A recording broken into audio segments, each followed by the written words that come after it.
One question I got for you, this might be, I don't know if it's an easy one to answer or not, but if you could turn back the clock and not do what you did and not end up in prison getting a, 23-year sentence, would you turn back the clock and not do what you did? Number one, no. Absolutely not. A man who called himself an avenging angel was in court today. 41-year-old Jason Vukovich is accused of violently assaulting men with a history of sexual offenses involving children. Like, I remember attending a Wednesday night church service where the sermon was how to punish your children in such a fashion that creates the most pain with the least physical marks or bruising. According to charging documents, he told police he found information about his victims on the state's sex offender registry.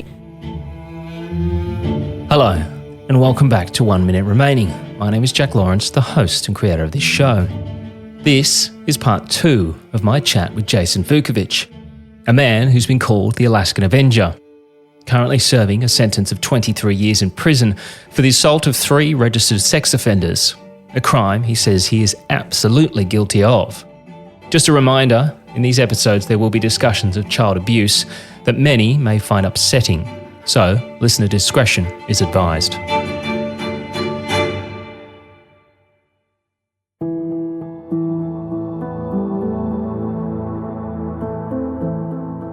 As we know from our previous episode, Jason and his brother suffered some of the most horrendous abuse imaginable at the hands of their stepfather, a man who used the cover of God and his church to commit these abhorrent acts.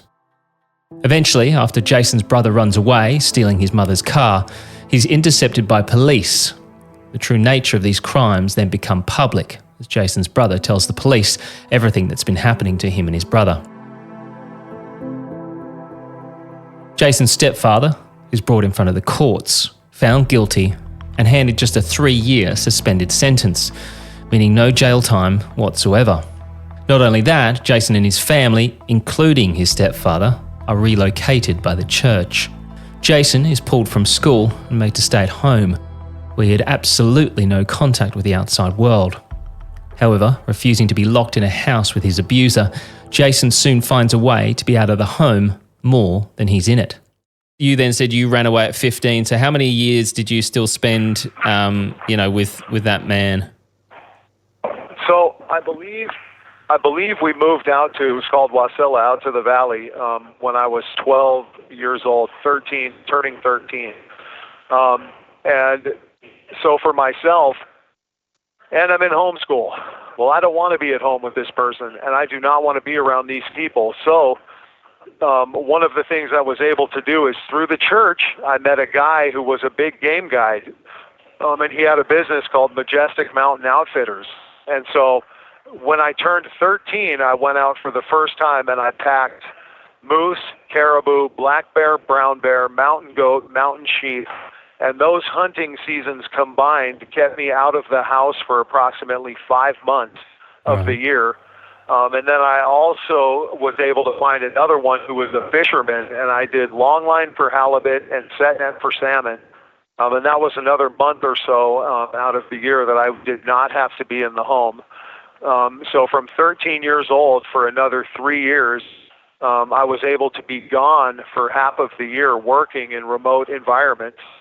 And then I only had to be home around this molester. And the thing is, too, after my first season out there packing for the big game guides, I came back and I was tough and I had muscles. I was going to say, you would have been really strong. Yeah, exactly. The sexual part of the molestation stopped when I came back because he knew and I knew that it was not going to turn out well if he continued to try to touch me. However, strangely, the physical abuse aspect of it did not. And I attribute that to some of the power of the spell, where you are taught and have ground into you as a child that you need to submit to these people. And so when he tells you, you're going to be punished, you do it. You know what I mean? It's really strange. Yeah. So the beatings continued, but the sexual abuse stopped when I was about 13. So Jason is still living under the roof of his abuser, even if it was for just a few months of the year. As he mentioned, the sexual abuse may have stopped, but he would still receive regular beatings. Eventually, however, at the age of 15, almost 16, Jason would find young love and the opportunity to run away. Yeah, it was actually kind of a mysterious thing. The years I was home, I have a great work ethic. Maybe I developed it, just trying to be away from him, but I developed it nonetheless. And I would bag groceries at the grocery store and do homeschool and play drums in the church and whatever else. But there was some cute girl from the alternative school across the street from the grocery store where I bagged groceries. And she smiled and flirted and batted her eyes at me. And somehow I would climb out my window to go hang out with her. And in the course of doing that, meeting her and telling her about my life, as soon as she heard about what was going on at my house, she was like, "Oh my God, I have to get you out of there. You should not be near those people." Like, she was horrified. Yeah. And that was the first time, I had heard that sort of reaction from another human. And I didn't even know it was horrible and I should be out of there. And I was like, holy shit, you're right. I should be out of here. So she came one night and I climbed out the window, went and stayed the night at her grandparents' house with her. And it was really crazy because we were trying to figure out where we could go or what we could do, and we were going to get on an airplane and fly to Spokane, Washington. And I needed to get my driver's license or my ID to do so. And I remember her 2 days or so later driving me back to the house, and I go there in the daytime when my stepfather was gone, and I could see a whole row of trash bags, black trash bags, it was 6 or all your 7 stuff of them on the front porch. Yep, and they had put my stuff in the front porch in trash bags, but being smart people, they kept all of my identification paperwork and anything that I could use to earn a paycheck. They kept all of that, saying that they didn't want to assist in my flight with the devil, I think was how it was termed or how it was coined. So I started my life with 5 or 6 black trash bags of clothes and then 0 birth certificate, 0 paperwork. Even as he tries to make a break for freedom and a better life for himself, his own mother and his abuser decide to make it as difficult as they possibly can for him to leave. Luckily, however, back then air travel wasn't as strict as it is today, and you didn't need ID in which to travel domestically on aeroplanes. So Jason and his girlfriend get themselves onto a flight and head almost 4,000 kilometres or 2,370 miles away to Spokane, Washington. Welcome to Spokane. It'll take a minute. We'll be taxiing to the gate. Please keep your seatbelt fastened until we arrive. The captain has turned off the seatbelt sign. Spokane, Washington, not to be confused with Washington, D.C., is located in the eastern Washington state, just a 2-hour drive south from the Canadian border. Jason, at just the age of 16, would quickly find himself work. However, just as quickly as he finds it, he would lose it. So we were able to get to Spokane, Washington, but I have a distinct memory. I got a job right away as a telemarketer. And mind you, I'm 16 years old. And I remember working for 2 weeks or so, and I go to get my first paycheck. And he's holding the paycheck, and he tells me, "Look, I have your check here, but I cannot give it to you until you show me photo ID. I have to have this on the record." And I didn't know how to produce that to myself. I'd never done it before, so I didn't know to request a birth certificate and all the steps you go through. I was clueless. Yeah. So that was that moment where I became a thief and a liar, and I remember driving away from that encounter, and I had a $500 little motorcycle, and I'm not even kidding you. We had a crappy little apartment, and we were absolutely destitute at that point. We didn't even have toilet paper. I used to stop by restaurants and go in their bathroom and unspool toilet paper and stick it in my motorcycle helmet and bring it home so we had toilet paper. That's how bad it was. Wow. But I remember driving away from that encounter and thinking to myself, we have to eat, and where is there in this world where people leave their money or their stuff and go somewhere else? And then just like a horrible, blessed curse, I looked to my left, and there is a health club.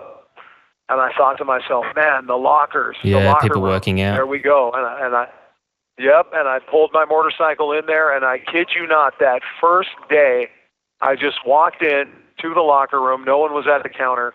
and I started opening lockers, and in one of them was a pair of jeans hanging with a wallet in it. And I remember opening that wallet, and I kid you not, there were 10 $100 bills. And I thought I was absolutely rich. Raced back to the apartment, and I threw the money in the air, and I told him, we're rich, we can eat, we can go buy stuff. And that's what I started doing. I started into a life of crime. I would go to health clubs and take wallets. And this was back in the time of checkbooks, and I would go to the mall with a checkbook and buy stuff. And that was just, man, that was the beginning of a long series of very poor choices that cost me along the way. Jason and his girlfriend were now living thousands of miles away from home with no way of supporting themselves, which made me wonder how Jason's girlfriend's parents felt about the situation. Here's Jason on that. So this girl that you sort of left with, what was her parents' thoughts about all this? So she came from kind of a rough and tumble family. They were not church people. They were working people. Yeah.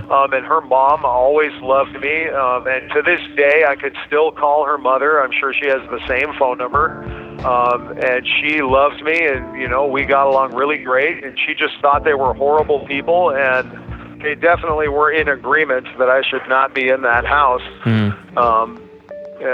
You know, we just went off and started our little flawed and imperfect life together, you know, and I'll just tell you this, same thing I tell everybody, that, you know, being a thief and a liar is not good for any reason at any time. I don't care who you are or how much you think you deserve it or should be able to do it. Nope. I'll tell you right now, it has cost me dearly in this life.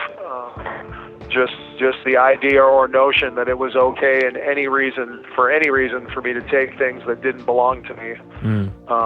Not cool. Just not cool.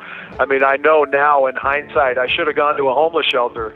I should have gone to a youth hostel. I should have gone, you know, somewhere like that. But again, I now know that I was terrified deep down, subconsciously, of authority or authority figures or any sort of institution. I just didn't want to go near anything or anyone like that. So, yeah, you know, I tried to do it on my own.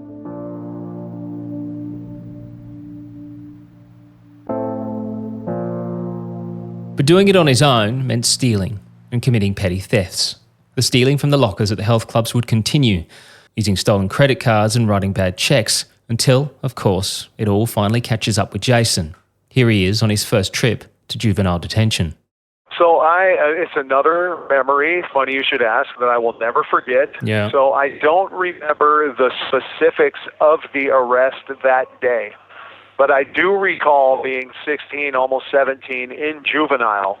And I remember them, and I was arrested with someone else's credit card. I had a fraud charge. First time ever in my whole life being in jail or arrested, and I was terrified. And I remember a detective coming over to the juvenile and picking me up and taking me across the street to the big jail into an interview room.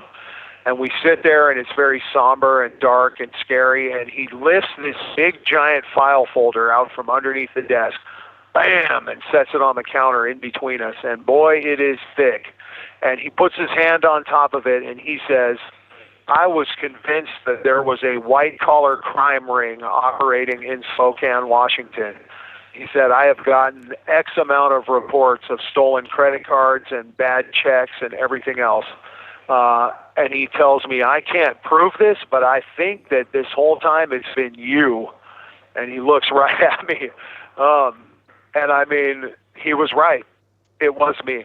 And I basically, if I recall correctly, I pled guilty to 2 or 3 felonies, okay? Now, mind you, first time I've ever been arrested, and I plead guilty to 3 felonies, theft or fraud or some combination of those things. And I think I was only given 80 days in juvenile, something like that. But again, it was a very strange and mysterious thing because one of the female guards that worked there, she and her wife had a really nice home nearby.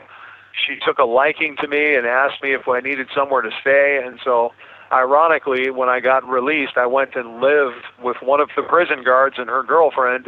They had an apartment, a basement apartment. And my girlfriend and I rented out their basement apartment, and I became a house painter. I got a job as a house painter and sort of started my life as an adult. And actually, it was her. I give her all the credit in the world. She was the one that showed me how to go get an ID and things like that on my own.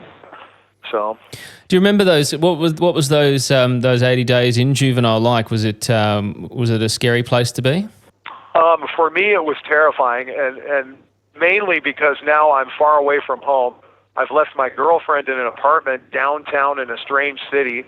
Now I've absolutely lost everything. And I remember one of the things that got me close to this female guard, I remember pacing back and forth in the cell, and I was just absolutely sobbing and crying, devastated, had nobody to go to or nobody, I was devastated, didn't know what was going to happen.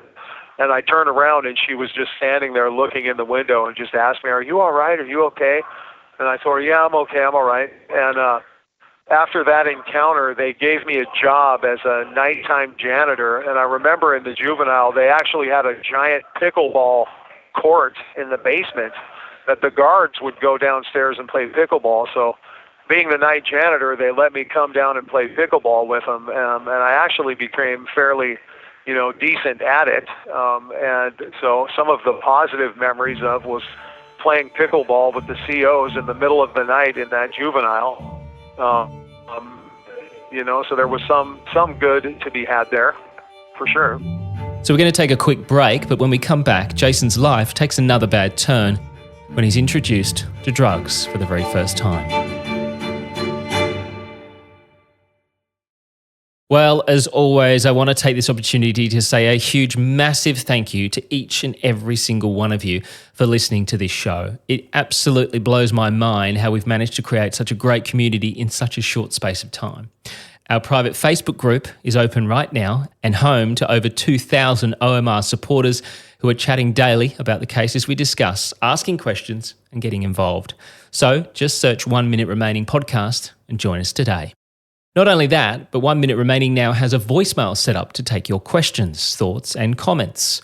I will be regularly doing Q&A episodes moving forward. So if you have a question you'd like answered, maybe a message for one of the men and women I speak with, or just a comment, call the voicemail, leave a message, and we'll feature you in an upcoming episode.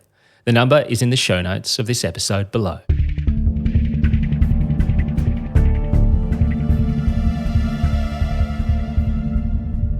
So you serve the 80 days, you get out, you move into this basement apartment and start your job as a house painter. So does your life start to sort of turn around slightly?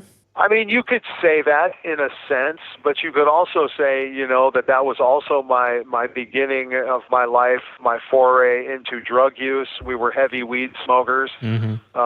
Ironically, the prison guards were also weed smokers. I also believe I started snorting meth at that time. One of the house painters turned me on to the stuff at some point. Wow. So that was sort of my introduction to using chemicals or drugs. And again, I didn't know why. I just knew that when I was high, it took me away from myself, and things felt peaceful or quiet.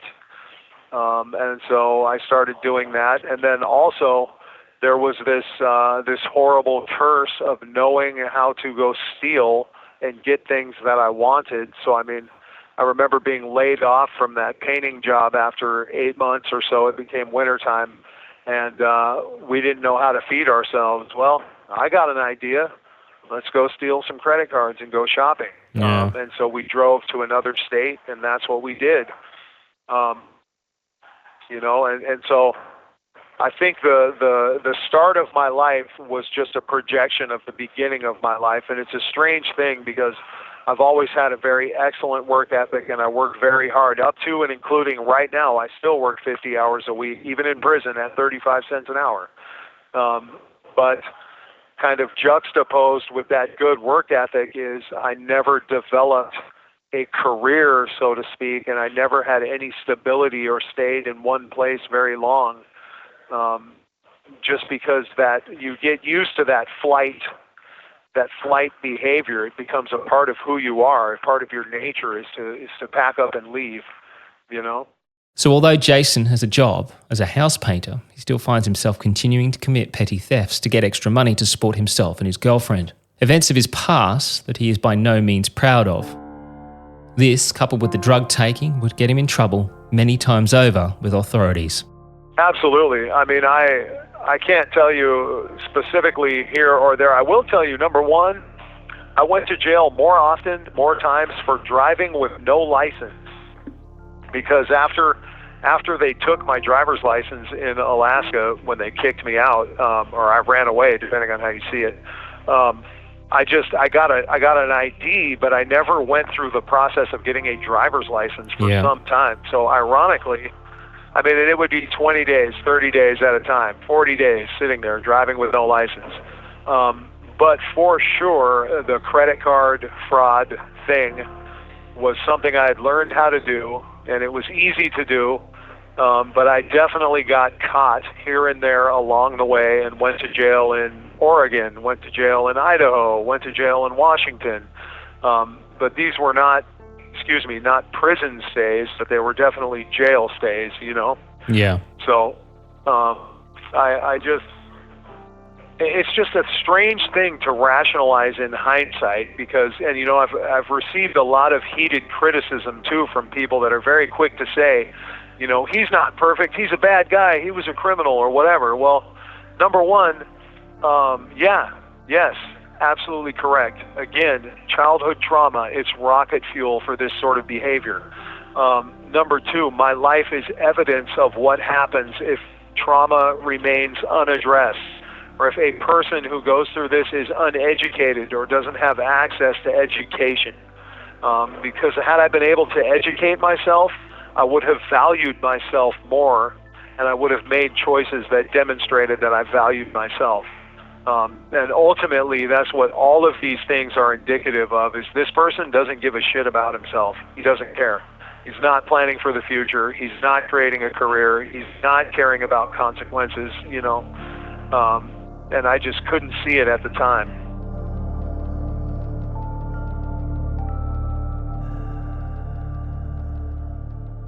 What Jason is saying about childhood trauma being the root cause for the poor decisions that he would make in future life is definitely backed up by research and studies. In fact, in the telling of a previous story of Amelia Carr, a case we discussed a few episodes ago, we were joined by an expert in the field of child trauma, Istok Stanievich, who told us about the point system and what this can mean in later life. I think with someone who's experienced so many, scary and really traumatic things so early in life, the more relevant thing to consider is what's called the adverse childhood experiences, or ACEs for short. And so essentially what ACEs are it's a short list of things that if they're present in your life before the age of 18, for each one of these things that's present, you get like 1 point. Yeah, right. And the higher your score is, for lack of a better term, the more strongly your chances would correlate with that in terms of you having a higher rate of virtually every negative health and life outcome conceivable. And so what the research originally was in the late 70s, I believe, the Kaiser Permanente private health service in the US started doing an exploration into what are some of the key determinants of poor health. So like what is it that causes people to have heart failure, to have suicide and depression, to have alcoholism, kidney failure, the list goes on and on. And after an extensive body of research, the largest of its kind ever done with over 17,000 participants, what they found was that these adverse childhood experiences are arguably the biggest predictor. And so, for example, someone with an ACE score of 4 or higher will have up to 4 or 5 times greater likelihood of virtually every conceivable negative outcome, including, suicide, depression, alcoholism, being a perpetrator of domestic and family violence, being the victim of domestic and family violence. Early childhood traumas relate to increased risk of juvenile pregnancy, smoking, alcohol use, and so on and so forth. Literally every bad possible thing. Absolutely. You're more at risk of because of what you suffered as a kid. Absolutely, yeah, in short. The thing that's really important to note with all of this, though, is that correlation is not causation. So what I mean is that there could also be additional factors that are present when someone's experiencing all of these ACE studies that predisposes them to having these poor outcomes as well. And there are plenty of people who have had, equivalently really significant trauma backgrounds who go on to not experience a lot of these things later in life as well. But what we do know is that the probability is higher for those people. So, as Istok states there, just because someone does get exposed to these horrendous traumas does not always mean that they are destined to have a life filled with trauma and issues. For instance, in this very situation, Jason, of course, has a brother who also suffered the abuse of his stepfather. And from what Jason has told me, his brother is now a very successful businessman who has a great salary and travels around the globe speaking at conferences. So I asked Jason why he thought his brother's situation took such a different path to his own. Why do you think that he was able to accomplish those things, whereas your path took you a completely different route? Yeah, well, so number one, isn't that wonderful? And I celebrate his success, especially next to my failure, number one. I support any person who succeeds in that manner because it is hard. It is not easy. According to his own words, he was able, he had an employer whose insurance covered childhood trauma, PTSD therapy, and he went to intensive therapy for a couple of years. Yeah. At what point in his development he was able to access that, I don't know. But it was powerful enough for him in his life for it to have lasting healing impact, which again I celebrate and think is amazing. The other thing too is I remember in a discussion with him, one of the few, he's actually a PhD, so he's a doctor, okay? He's a PhD in mathematics or whatever. And he told me that the way he coped with the mental health issues that we dealt with as a result of this, for him, burying himself in educational material was what worked. That's what he did. Yeah. And also, mind you, he has, I don't know how many children with I don't know how many wives. So he burned through quite a few support systems getting himself to this place, But I'm guessing those things make the difference, and I'm sure they make all the difference, which is, again, why I'm pushing so hard, even where I sit now, to access therapy, because, we were able to get me into some teletherapy, and it was extremely expensive and very difficult to do because security was blocking the number every week, believe it or not, to make sure I didn't get access to it. But we did it for 6 or 7 or 8 months, and it was one of a few of the most transformative processes that I've ever been through in my life. So that's the whole thing, is that your brother seemingly got the help that he needed, whereas that you were unable to get the help that you so desperately needed. Correct. Yeah, and I didn't even know who to ask or how to ask. I mean, you especially as the younger brother, I had to develop this survivalist mentality where, no, I'm good. Is there anything wrong? Nope, I'm good. And then sort of like, head follows feet. That's just how it goes. Once you're there, you're there. And that's just what you tell yourself and others the whole way. And anytime someone would bring up something about, well, I didn't want to talk about your child. Yeah, no, I don't want to talk about that. I don't want to bring it up. And so never talking about it, never addressing it. You have to realize what was cemented in my young mind is, number one, everyone who loves you or you love will abandon you. Number two, the people that are in charge of things and stuff and rules, they will abuse you and beat you. That's what I was taught, and that's what was ground into my consciousness. So I apparently treated all situations accordingly.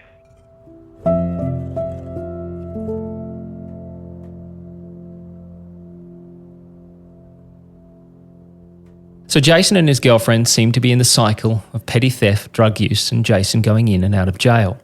Until one day she decides to return home, and Jason would meet the future mother of his children and the Bonnie to his Clyde.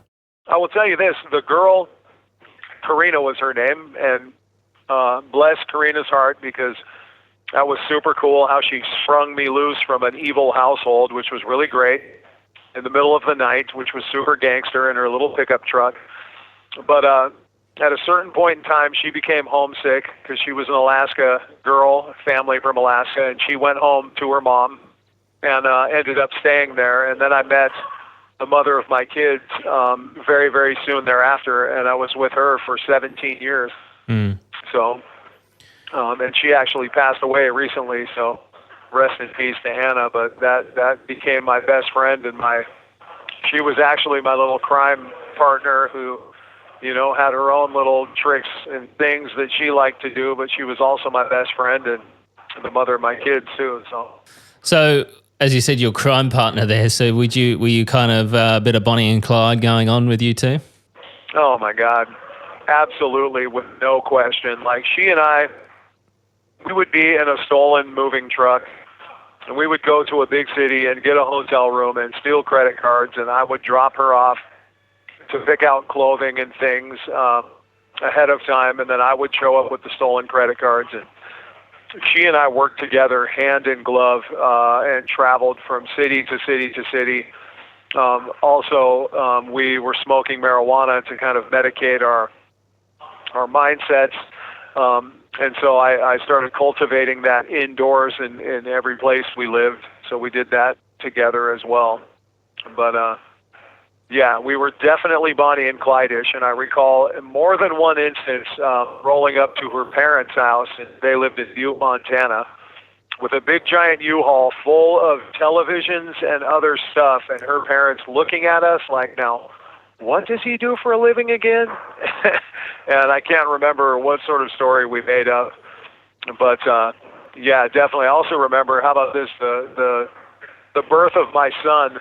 We were in Montana, and I had just finished a giant crop, and I had some NL5 times skunk 1, which is a very potent strain, and it was in full bloom, and I had harvested and had all of the colas hanging in a crawl space under the house.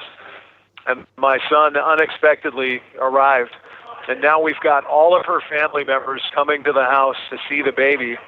And mind you, her dad is a Serbian Orthodox priest. A retired lieutenant naval commander chaplain. And I've got, 5 pounds of fresh marijuana underneath the home. And I remember her grandma pulling up in the car and saying, "Get the kids in, there's a skunk in the neighborhood." And it was my house reeking the whole time, But they were good people, bro. They were really good people, and they never said anything. And they just, and that was also one of my first experiences around a family that just loved their kids or loved their people, Yeah. I mean, you say you pulled up in a U-Haul full of, TVs and whatnot. So you kind of upgrading a bit from just the, stealing from lockers in fitness centers to take in trucks with TVs and stuff. So, that obviously your criminal activity took a little bit of a sharp turn up, would we say? Yeah, well, I mean, you definitely develop skills, at anything to apply yourself to, so for sure.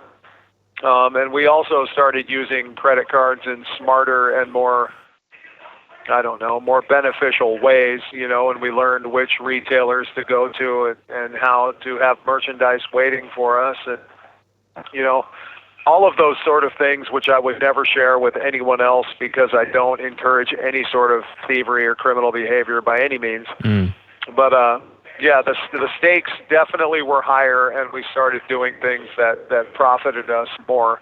And the other thing too is it does something to you. It makes regular life much more difficult when you're able to just go out and take what doesn't belong to you. But at the same time, you have no perspective of the consequences of that sort of behavior, i.e. higher prices for everyone else. Or imagine being the guy who comes out and you're just trying to get a quick workout in, and now your wallet is gone and your ID is gone and all your money is gone. And, stuff like that. So I hate to smile on that part of the story much at all because it caused a lot of trauma along the way. But we definitely, our criminal behavior went up a notch. I remember her sister got a job at a retail outlet store, and it was getting ready to go out of business, and she told us. So I remember we went and stole a moving truck and pulled up outside the place late one night and probably offloaded $15,000 worth of brand new clothing and Wow. merchandise out of that store, and how we didn't get caught, I don't know, but we didn't in that instance. And so was that sort of a regular thing then, doing those sorts of bigger jobs? I would say, yeah, as needed. You have 1 minute remaining. And that wraps us up for this episode. Coming up next time, before Jason would go on to become the so-called Alaskan Avenger, he would almost lose his life in the protection of an innocent young girl when he comes up against the Aryan Brotherhood. And he pulled my head forward. I had long hair at the time, and he sort of half scalped me and cut my hair off with the knife and handed it to his witch girlfriend or whatever that was standing there with him. Next time on 1 Minute Remaining. 1 Minute Remaining is a Mash Pumpkin production. Produced, hosted and created by Jack Lawrence. Editing and sound design by Jack Lawrence and Dom Evans. This show is part of the Acast Creator Network.